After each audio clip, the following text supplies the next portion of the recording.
Hello everyone, my name is Hamad Gholamrezai. Welcome to this lesson.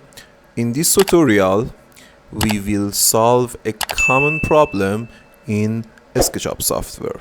This problem appears when your file is heavy. The project file is mostly in loading mode. The reason for this is autosave. By default is autosave your file every 5 minutes, but what is the solution?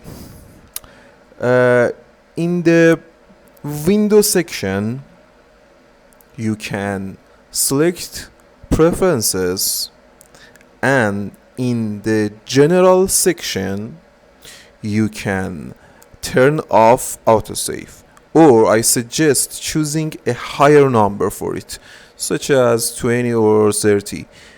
Now your file is out of loading mode, and loading mode happens once every 20 or 30 minutes or whatever amount you set. And good luck.